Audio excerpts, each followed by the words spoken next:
Sa nakaraang episode nagsimula na ang sagupaan ng Shadow Monarch at ng Dragon Monarch. Dito ginamit ni Jinwoo ang Dragon Fear kung saan sumigaw ito ng napakalakas na dahilan para ang lahat ng mga dragon na kalaban ay hindi makagalaw sa takot. Pagkatapos ay dinala ni Jinwoo ang Dragon King sa isang isla na malayo sa lahat. Dito nila tatapusin ang kanilang labanan. Pero sa kasamaang palad kahit ano sa mga atake ng ating bida, ay hindi tumatalab sa napakalakas na kalaban niya. Sa pagtatapos ng episode na ito bumalik sa human form ang Dragon King at inalok si Jinwoo na makipagtulungan sa kanya. Kapag pumayag siya ay hindi na niya wawasakin ang kanilang mundo, pero tinanggihan naman ito ni Jinwoo. Hindi pumayag si Jinwoo sa alok ng pag-anib sa Monarch of Destruction na si Antares, at itinuring ni Jinwoo na ito ay isang malaking biro. Kung kaya't nagalit si Antares sa tugon na ito ni Jinwoo.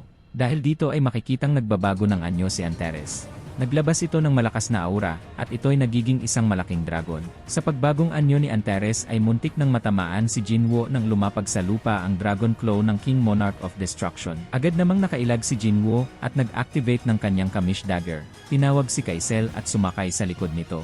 Habang nasa ere si Kaisel at Jinwoo, ay mabilis namang gumagawa ng pag-atake ang King of Dragon, gamit ang napakalakas nitong atake na Breath of Destruction. Mula sa bibig nito ay pinakawalan nito ang napakalakas na ingay at apoy. Inutusan naman ni Jinwoo si Kaisel na bumaba ng kaunti upang umiwas sa gagawing Breath of Destruction ni Antares. Mula sa likuran ni Kaisel ay tumalon si Jinwoo upang gumawa ng atake gamit ang Quicksilver mula sa ere. Makikita rito ang pagbuelo ng mana ni Jinwoo upang gamitin ang Quicksilver. Nagawang madaplisan ng atake ni Jinwoo ang King Monarch of Destruction bago ulit siya makasakay sa likod ni Kaisel. Ngunit wika ni Jinwoo na hindi niya man lang nagalusan ang katawan ng Monarch of Destruction. Matalim na titig ang tinugon ng Monarch of Destruction kay Jinwoo, wika nito na hindi sa kanya ubra ang ganong kahinang uri ng atake. Kung kaya inutusan ni Jinwoo si Kaisel na lumayo, ngunit bago pa makalayo ng lubusan, ay nagpakawala ng atake ang King Monarch of Destruction gamit ang Dragon's Fearsome Roar. Sa lakas nito ay nayanig at natamaan ng pinakawalang mana si Kaisel, upang iligtas si Jinwoo sa pagbulusok ni Kaisel. Gamit ang buntot niya ay pinulupot niya ito kay Jinwoo at inihagis papalayo sa kanya. Nagulat si Jinwoo sa ginawang ito ni Kaisel, nakalapag man sa lupa si Jinwoo, ay di niya namalayan ulit ang pinakawalang Fire Blast dahilan para masabugan sina Jinwoo at Kaisel. Hindi pa nakontento ang King Monarch of Destruction sa kanyang atake, ay nagpakawala muli ito ng malakas na Fire Blast at muling sumabog dahilan upang sumingaw at matuyo ang tubig. Guys, 500 likes ang goal natin sa video na ito. Mag-like at subscribe na kayo. Nasa dulo ng video natin yung mga shoutout. Wika ng King Monarch of Destruction na alam niyang hindi ikamamatay ni Jinwoo ang ganoong atake. Mula sa mga usok ng sumingaw na mga tubig, isang sorpresang atake naman ang ginawa ni Jinwoo. Tumalon ito upang atakehin ang King Monarch of Destruction. Sa pagkapit ni Jinwoo sa katawan ng King Monarch of Destruction, ay napansin niya na ang katawan nito ay kasing init ng magma. Ngunit gumawa pa rin ng atake si Jinwoo gamit ang dagger, at sunod-sunod na pinatatamaan ang katawan ng King Monarch of Destruction. Ngunit dumadaplis lamang ang kanyang atake dahil sa malabakal na armor nito. Naramdaman ni Jinwoo na papalapit sa kanya ang kamay ng King of Dragons. Nakaiwas naman si Jinwoo bago pa makadapo ang Dragon Claw nito. Sa pag-iwas ni Jinwoo ay sinambit niya ang pagbangon, nangangalit pa rin ang King Monarch of Destruction sa ginawang pag-iwas ni Jinwoo. Sa pagsummon ni Jinwoo ay lumabas ang tatlong Shadow Dragons. Ngunit bago pa makagawa ng kilos ang King Monarch of Destruction, ay pinagtulungan siya ng tatlong Shadow Dragons. Kinagat ng isang Shadow Dragon sa leg ang King Monarch of Destruction upang hindi ito makakilos. Sabayang atake ang kanilang gagawin, humanda na sa pagbuga ng Fire Breath ang isa sa mga Shadow Dragon. Tinamaan ng Fire Breath ang King Monarch of Destruction. Mula sa ere ay makikita ang stratehiyang ginawa ni Jinwoo at ng mga summoned Shadow Dragons. Wika ni Jinwoo na kahit ang Fire Breath ng mga Dragons ni Belyon ay hindi kayang masunog ang King Monarch of Destruction. Dugtong pa niya na ang atake at depensa ng King of Dragon ay higit na mas malakas sa lahat ng kanyang nakalaban. Kung kaya naisip ni Jinwoo na hindi ubra ang kanyang mga dating atake. Kung kaya kailangan niya gumawa ng mas malakas na atake na kayang wasakin ang malabakal nitong armor gamit lamang ang kanyang mga kamay. Sa pag-iisip ni Jinwoo ng paraan ay nabanggit niya muli ang salitang armor. Dahil dito biglang nabalot ng mala Shadow Wind si Jinwoo. Habang makikita namang tuluyang nawasak ng King Monarch of Destruction ang mga Shadow Dragons. Wika ng King Monarch of Destruction kung sa tingin ba ni Jinwoo na mapipigilan siya ng mga ganong uri lamang ng mga Shadow Soldiers. Sa pagbaling ng paningin ng King Monarch of Destruction kay Jinwoo, ay napatigil ito at naramdaman ang kapangyarihan ng kadiliman na bumabalot kay Jinwoo. Nababalot ng Power of Darkness at Shadow Particles si Jinwoo. Nakita ito ng King Monarch of Destruction at napatanong kung ano naman ang binabalak ni Jinwoo. Dito ay makikita na binabalot ni Jinwoo ang kanyang katawan ng Power of Darkness upang makagawa ng armor na mas malaki at mas malakas kaysa sa King Monarch of Destruction. Mas magiging malaki siyang uri na kahit na sinong nabubuhay at kahit pa siya ay walang makahihigit. Dito ay makikita na tila naging maliit ang King Monarch of Destruction sa ginawang ito ni Jinwoo. Habang patuloy sa paglaki at lakas si Jinwoo, wika ng Monarch of Destruction na ang Shadow Monarch ay isa sa mga bahagi ng Brilliant of Light. Ibig sabihin nito ay wala nang hihigit pang anyo nito. Kaya ganun na lang ang pagtataka ng King Monarch of Destruction sa ginagawa ni Jinwoo. Wari niya, kung bakit lumalaki at lumalakas si Jinwoo ay dahil sa pagsummon ni Jinwoo sa Power of Death sa planeta. Habang patuloy sa pag-transform si Jinwoo, hindi makapaniwala rito ang King Monarch of Destruction na ang isang normal na tao kagaya ni Jinwoo ay kayang gamitin ang Power of Death. Tuluyang nag-transform si Jinwoo at nakumpleto niya ang pagiging Shadow Armor bilang bagong anyo. Wika ni Jinwoo na ito marahil ang tunay na kapangyarihan ng Shadow Monarch na iniwan sa kanya ni Ashborn. Habang nakatayo ang Shadow Armor form ni Jinwoo, wika niya na nararamdaman niya ang walang katapusan, kapangyarihan na bumabalot at dumadaloy sa kanya. Wika ng King of Dragons na kaya nagawang tawagin ni Jinwoo at magamit ang Power of Death ay dahil naranasan ni Jinwoo na manatili sa border sa pagitan ng buhay at kamatayan. Dugtong pa ng Monarch of Destruction na noon pa man, bago makamit ni Jinwoo ang kapangyarihan nito ngayon, ay nakikipaglaban na si Jinwoo ng mag-isa upang makasurvive. Subalit hindi pa rin maawat ang King Monarch of Destruction sa paggawa ng atake at naghanda ulit ito ng Breath of Destruction. Ngunit gamit ang Commander's Authority, ay naglabas si Jinwoo ng isang espesyal na Shadow Sword at nagawang mahati sa gitna ang Breath of Destruction ng King of Dragons. Isang malaking pagsabog ang gumulat sa King Monarch of Destruction dahil tiyak na huli na ang kanyang gagawing pag-iwas. At dito ay makikitang tinamaan ng direkta ang King Monarch of Destruction. Mula sa malayo ay tanaw ang nagaganap na tensyon sa pagitan ng King of Dragon at ng Shadow Armored form na si Jinwoo.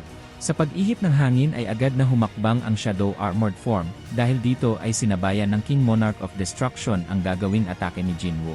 Dito ay makikita na nagtagpo ang kanilang mga malapitang physical na atake, dahil sa lakas ng impact ay nagkabitak-bitak ang lupa at nag-aalab na aura mula sa katawan ng King of Dragon at ng Shadow Armored form. Habang nakatayo ang King Monarch of Destruction ay gumamit ng Shadow Agility ang Shadow Armored form ni Jinwoo. Nagulat rito ang King Monarch of Destruction, gamit ang Dragon Claw ay atake sana ang King of Dragon, nang masalo ito ng Shadow Armored form. Isang malakas na suntok naman ang pinakawalan ng Shadow Armored form ang tumama sa ulo ang King Monarch of Destruction. Sinundan muli ito ng isa pang suntok ng Shadow Armored form, ngunit nakailag ang King Monarch of Destruction. Dahil sa malapitan ang labanan ng dalawa, ay nagawang makagat ng King Monarch of Destruction ang Shadow Armored form sa katawan at buong lakas itong inihagis. Sa lakas ng hagis sa Shadow Armored form ay bumagsak ito sa mga kastilyo.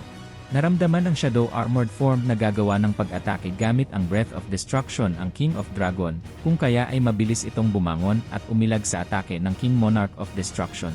Sunod-sunod ang pagpapakawala ng Breath of Destruction upang patamaan ang Shadow Armored form sa kabila ng mabilis na pagkilos at iwas ay nagawang matamaan at maputol ang kabilang kamay ng Shadow Armored form. Ngunit makikita rin ang porsigidong pag-counter-attack ng Shadow Armored form, dala ang Shadow Lightning Sword. Sa muling pagbuga ng Breath of Destruction, ay hinarang ito ng Shadow Armored form gamit ang Shadow Lightning Sword. Dahilan para matamaan ang King Monarch of Destruction. Gamit ang buntot ng King Monarch of Destruction, ay winasiwas niya ito, at pinatamaan ang Shadow Armored form dahilan para mapaatras ito palayo sa King Monarch of Destruction na patuloy sa pagwasiwas ng buntot. Upang mas lumamang ang King Monarch of Destruction, ay lumipad ito at mula sa ere ay gumawa ito ng maraming fireball magic. Dito ay pinaulanan niya ang Shadow Armored form. Baka sa mata ng King Monarch of Destruction ang pag-aasam na natamaan niya ang Shadow Armored form, ngunit mula sa mga usok at alikabok ay mabilis na nakagawa ng sorpresang atake ang Shadow Armored form, naglabas ito ng Shadow Spear, at natamaan ang pakpak ng King Monarch of Destruction. Nang mahawi ang usok ay lumitaw ang matatalas at mahahabang Shadow Spears. Gamit rito ni Jinwoo ang Dagger Rush attack. Gamit ang maraming Shadow Spear ay patatamaan niya sa ere ang King Monarch of Destruction. Ngunit isang counter-attack ang ginawa ng King of Dragons gamit naman ang Breath of Destruction. Nagkasalubong kanilang mga atake sa ere, dahilan para mayanig ang paligid at mawasak ang mga bahagi ng lupa. Dahil mas malakas ang puwersa sa ere ng King Monarch of Destruction, ay nagawang mapenetrate nito ang dagger rush ng Shadow Armored Form. Napuno ng usok at makapal na alikabok ang paligid ng kinatatayuan ng Shadow Armored Form. Nang mahawi ang usok, ay makikitang nakatayo pa ang Shadow Armored Form, ngunit bakas rito ang pinsala na kanyang natamo mula sa Breath of Destruction ng King of Dragon. Sa tindi ng pinsala ay unti-unti lumitaw ang katawan ni Jinwoo. Samantala kahit may pinsala rin ang King Monarch of Destruction, ay nagawa pa rin itong makatayo. Tanaw ang mga mapupulang mata at anino nito sa likod ng mga usok. Nagbuntong hininga si Jinwoo nang makalapag siya sa lupa. Wika ni Jinwoo na kinakailangan ang matatag na stamina upang mapanatili ang ganong uri ng kapangyarihan. Samantala ay bumalik na rin sa kanyang anyo si Antares. Pahayag nito na kung tatanggapin na ba ni Jinwoo ang kanyang offer ng pag-ani. Gamit ang natitirang lakas, ay unti-unting nagningas ang katawan ni Jinwoo. Habang nilalabas ni Jinwoo ang dalawang dagger, wika nito na wala siyang plano na umanib sa mga halimaw. Dahil dito ay nagalit si Antares, habang hinuhugot sa kanyang kamay ang espada, wika niya na isang hangal si Jinwoo. Nagtagpo ang kanilang mga nag-aalab na mga mata, at sa isang iglap ay agad silang kumilos. Nagtagpo ulit ang kanilang mga sandata at atake sa ere. Habang nagpapalitan ng atake gamit ang mga espada, wika ni Antares na ang Monarch Transfiguration at Army of Destruction ay sinisira ang lahat kay Jinwoo. Sa huli ay hindi nito maproprotektahan ang sarili. Dugtong pa nito na kahit si Jinwoo ang hari ng kamatayan ay isa pa rin itong tao at dapat na makaramdam ng takot ng kamatayan. Kung kaya't inalok niya rito si Jinwoo kung nais ba nitong ang apoy na kayang sunugin ang kamatayan at maging abo. Patuloy pa nito na ang lahat ng pinoprotektahan ni Jinwoo ay isang ilusyon lamang. Tahimik lamang si Jinwoo habang nagsasalita si Antares. Sa lakas ng bawat palitan ng sword fight ay napatalsik ang isang dagger ni Jinwoo. Dahilan para mapaatras si Jinwoo, ngunit dahil sa haba rin ng espada ni Antares ay nagawang maabot at masaksak si Jinwoo. Wika ni Antares na ito ang tunay na giyera, ang tunog ng Army of Destruction na nililipol ang sangkatauhan.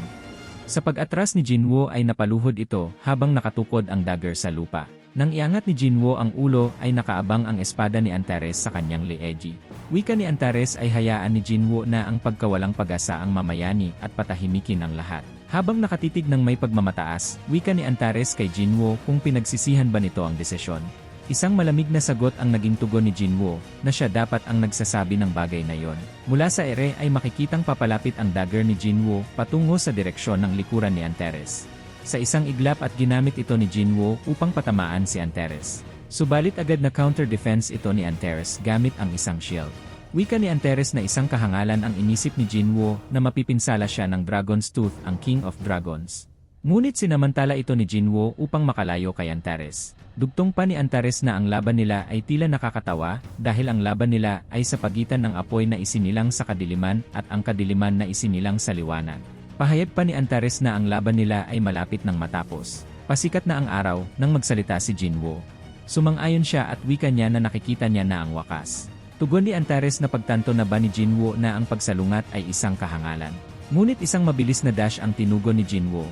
Hinanda naman ni Antares ang kanyang espada at wika nito na ang Army of Destruction ay hindi kailangan hanapin ang lugar na yon dahil mayon niya pupugutan ng ulo ang hangal na monarch. Tugon ni Jinwoo na ang araw ang nagpapadilim sa anino. Natigilan rito si Antares. Sa isang iglap ay nakalapit si Jinwoo at nag-unleash ito ng maraming shadow soldiers upang pigilan sa pagkilos si Antares.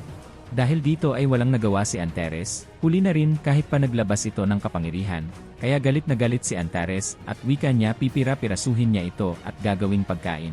Bibigyan niya ng masalimuot na kamatayan si Jinwoo dahil sa pagsalungat nito sa kanya na isang King of Dragons. Hindi ito pinakinggan ni Jinwoo at nagpatuloy sa paggawa ng atake. Gamit ang dagger ng kanyang ama ay iniaalay niya ang pag-unleash ng atake. Lumitaw rito ang imahe ng kanyang ama, si Ashborn, at para sa kanyang batang sarili. Sa ataking ito ay nanahati sa gitna si Antares. Wika ni Jinwoo na kung sakaling makikita ni Antares ang sarili nitong kamatayan. Ipinakita rito ang itim na dagger na hawak ni Jinwoo, at bilang alaala ng kanyang ama ay ginamit niya itong panghiwa sa katawan ni Antares. Sabay ng paglabas ng mga gates mula sa kalangitan.